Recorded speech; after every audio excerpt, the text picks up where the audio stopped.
Hello, everyone, and welcome to Kilowatt, a podcast about electric vehicles, renewable energy, autonomous driving, and much, much more. My name is Bodie, and I am your host. And on today's episode, I have good news, and I am really excited to share this. I'm done with my work stuff. I mean, I still have a job, but I'm done with the stuff I was doing for work. That ended last week. And then as of today, at 4 p.m., so May the 4th be with you. At 4 p.m., I finished the class that I was taking, and I had about 15 minutes to spare when I turned everything in. So that is now off my plate. I also, in between last week and this week, remodeled my laundry room, got a new washer and dryer, replaced some drywall, did some texturing, replaced baseboards, removed shelves. Yeah, so it was a busy week, but there is so many things that were on my to-do list that are now off my to-do list, and I feel like this weight just lifted. I can't be more jubilant. So, shows, I know I've been promising this for a while, but really, I do not have any big major projects coming up in the next few weeks. Hopefully the next few months, but I'm going to say weeks for sure. I do have some good interviews lined up for you, which I'm looking forward to sharing with you. But yeah, I start doing interviews again this week, and I'm not sure when I'll release them, but the show is going, as much back to normal as possible. So again, I know I do this a lot, but thank you all for your patience and being so supportive. And we even got new patrons while I was, let's just say, derelict to my duties as a podcast host. So thank you, everybody. I do also want to give a shout out to Tom Merritt's Daily Tech News Show briefing, because Tom has been really generous with me and allowed me to be on that show multiple times. So many times that I got an email or a text from Allison Sheridan, and she said, I was on Daily Tech News Briefing, or recorded a segment for that. I don't know if it's aired yet. She's like, I appreciate you stepping aside and letting some other people be on the show. So, very funny joke, by the way, on Allison's part. But yeah, Tom's been really good about having me on, and we record multiple segments at once, and I never really know when they're going to air. Tom just airs them whenever he thinks he should. But for the folks who came to this show through that show, send me an email. I know some of you already have, but we have seen a nice little bump in listenership. So thank you very much to those folks who are coming. And again, thank you to everybody who's sticking around with my nonsense. But yeah, I would highly encourage everybody to go check out not only the No Silicast, because it's amazing, but also Daily Tech News Show Briefing. You get tech news in 30 minutes, and they always have a nice little interview with somebody like myself or Dr. Nikki or Andy Beach, and just kind of talk about, they get a little nerdy with different topics. So I really enjoy having the opportunity to be on that show, and I've got some other things planned with Tom as well for that. Okay, I've got 5 stories here, and we're just going to dig into them.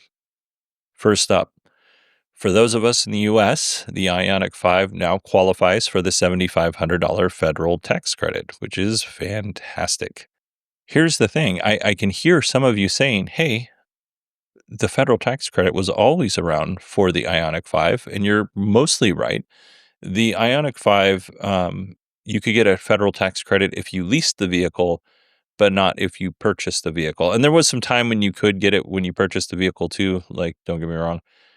But now it is for sure available if you purchase or lease the car. And, something we talk about occasionally are the income requirements for this tax credit. And I always neglect to mention head of household. So if you're a single person, the income requirements for the tax credit is you have to make under $150,000. If you are married or couples filing jointly, then it's $300,000. You got to make underneath that. And if you're head of household, it's under $225,000. So, yeah, the IONIQ 5, I think, is a great car. So if you get a chance, go check it out if you're looking for a vehicle. Also, I'm pretty sure that one's built in Georgia. I know it's built here in the US, and I'm pretty sure it's Georgia. NIO delivered 23,900 vehicles last month. That's up 53% when compared to April of 2024, where they just delivered 15,093 vehicles. So the breakdown looks like this. Now, actually, before the breakdown, there are three brands that NIO owns. They own the NIO brand, the Envo brand, which is the mid price, and the affordable brand, which is Firefly. So in the NIO brand, they delivered 19,269 vehicles. Now, there's several different models under the NIO brand. When it comes to the Envo brand, there's only the L60, and they delivered 4,400 of those. And then the Firefly brand, that one, that's gonna be my new rear-wheel drive. The Firefly brand started shipping on April 19th, 2025, and they only delivered 239 of those, but I'm looking forward to seeing what May looks like for NIO, simply because the L60 is, I think, a pretty amazing car for the price, right? Um, it is what does it start? It's like $28,000, something like that, US. But it's the equivalent of a Model Y. Like it's a nice car. Yeah, it's $21,000 roughly to start. Now that's the China price. If it's being sold out in different parts of the world, there are tariffs, which I hesitate to mention, but there are tariffs against Chinese vehicles in Europe and the UK and all that stuff. So in China, it's 21,200, and then we have the Firefly brand, which is a compact, more affordable version. It starts at $16,000 in China as well. Of course, it's going to be a little bit more in different countries. But, yeah, I'm looking forward to seeing what they do in May with the Firefly brand. I think Envo is one of the most exciting cars. The L60 is one of the most exciting cars out there at the moment just because of the price versus what it can actually do. But, yeah, we'll see. We'll see what happens. I really think that the Firefly was kind of built geared toward the European market, and I didn't come up with that on my own. I've read a lot of people giving arguments on as to why that is. And it's mostly the features versus the cost of the vehicle. There are close enough vehicles in China that cost significantly less than the Firefly does. However, if you're using premium materials and it's got premium build quality, and I have not been in a Firefly, but it does review very well with the materials that they use and the build quality. It's going to cost a little bit more than something like an MG, which has good build quality, but the materials are a little bit cheaper. You know what I mean? Same with the BYD. The build quality is excellent, but the materials are made for an affordable car. That's just the way that it is. The Firefly brand seems to be a little bit more upmarket, but that's not to say it won't do well in China, but it seems like it's built more for the European market just based on that stuff. All right, let's move back to the US. Rivian has a new lease offer. Right now, it's a 36-month lease, 30,000 miles.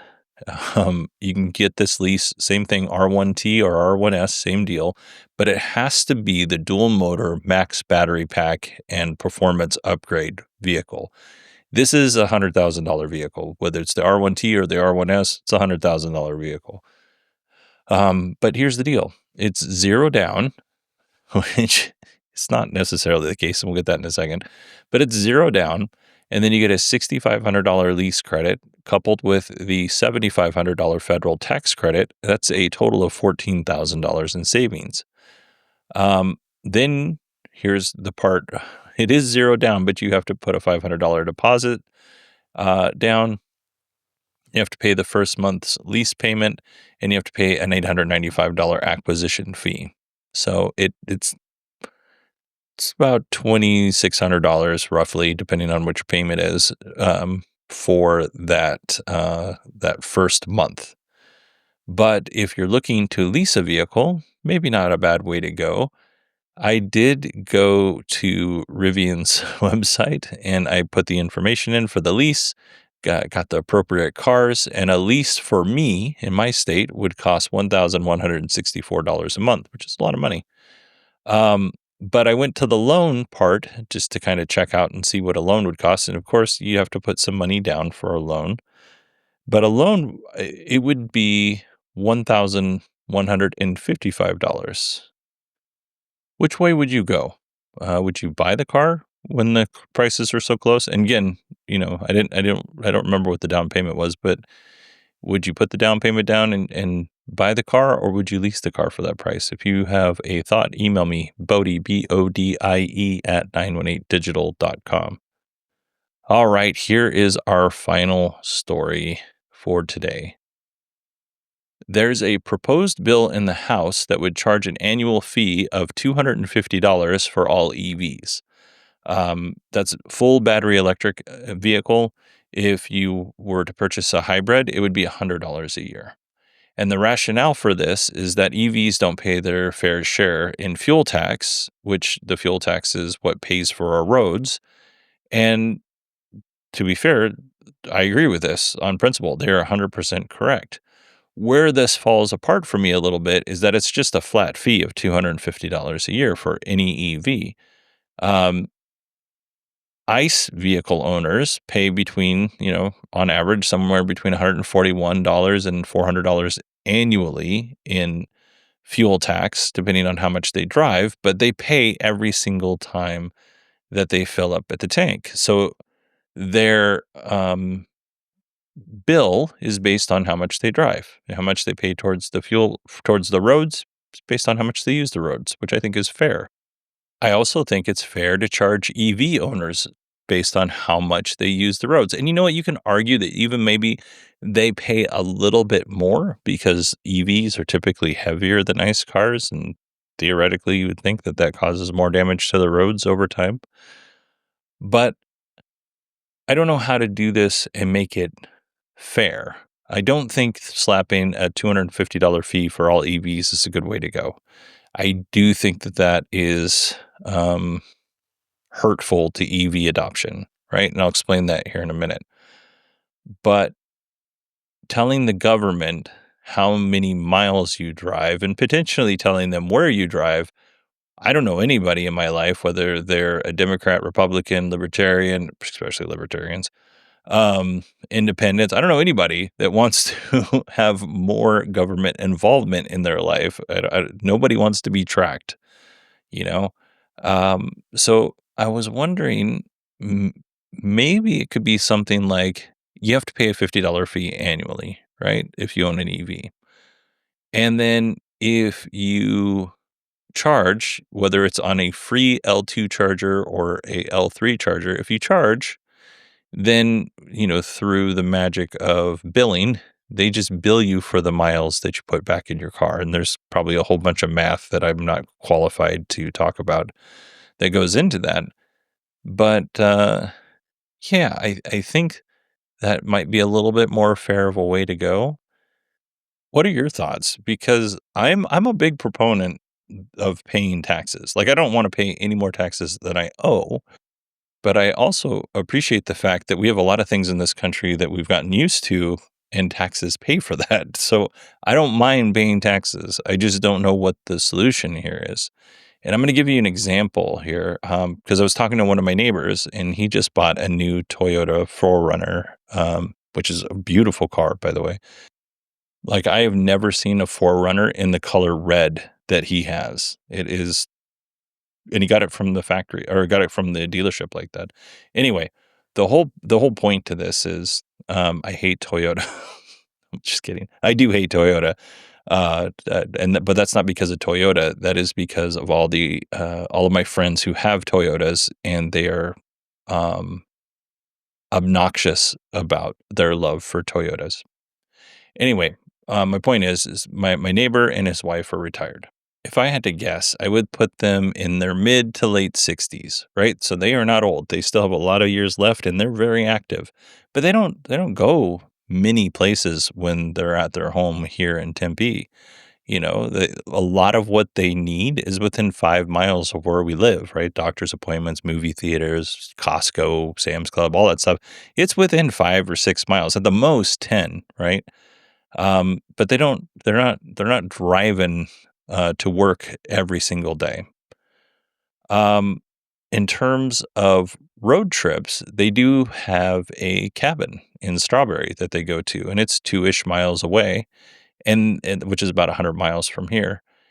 And they will go up to Strawberry in the summertime because it's cool up there. So they're not doing a lot of driving up in Strawberry either. They're not driving back and forth. Sometimes they'll go up for a week or two and they'll come back down here. So overall, I don't, th- I mean, I'm not a part of their day to day lives, but it doesn't seem like they're driving all that many miles. So if they follow my recommendation and they buy an EV, which I've recommended to them a couple of times and we've talked about it, they're not against it, right? Um, this $250 annual fee, I think, would be excessive for them. They could probably afford to weather a $250 fee, but it wouldn't be fair. They don't drive that much. I don't drive that much either, but I definitely drive more than they do. So is it fair that I drive more and they get paid the same, or that they have to pay the same as me? It doesn't seem like that's a fair way to go. So it's certainly something to think about before buying. If you have thoughts on this, send me an email. It's Bodie, Bodie, at 918digital.com. Love to hear. And I'll read your emails on the air. So, well, that is our show for today. I do want to let everybody know I mentioned that Acast Plus is going away as a way to support the show. I have I took a poll of folks who listen, and it was pretty close between switching to Substack and Supercast, which is another way to contribute. Ultimately, I went with Supercast just because it focuses more on podcasters and what I do here. And with Substack, in order for me to make that work, I would have to do extra work on the back end, and I can't commit to that because I'm not sure long term that's something that I can do. If Substack makes it a lot easier going forward, then yeah, because I do think Substack has a lot of advantages. But if you're on the Acast Plus feed, you should be getting something soon from Acast and Supercast notifying that we have switched over from Acast Plus to Supercast. And if you have any emails, or excuse me, you have any questions, you can email me, of course, which is, I think I've given my email out the most out of any show so far, Bodie, Bodie, at 918digital.com.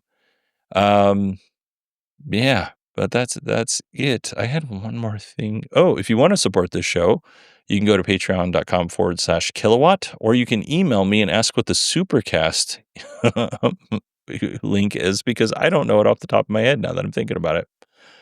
All right, everybody. Thank you so much for putting up with my nonsense. For some reason, I feel like my tongue has gone numb and I'm having a really hard time speaking. It's probably time to go. So thank you, everybody. Hope you had a great weekend, and I will talk to you on Tuesday. And by the way, we're back to doing earnings calls. So Tuesday might be an earnings call, or it might be Friday. Might do GM's earnings call. All right, everybody. Thanks again. I'm going to leave now. I'm going to awkwardly leave now, like right now.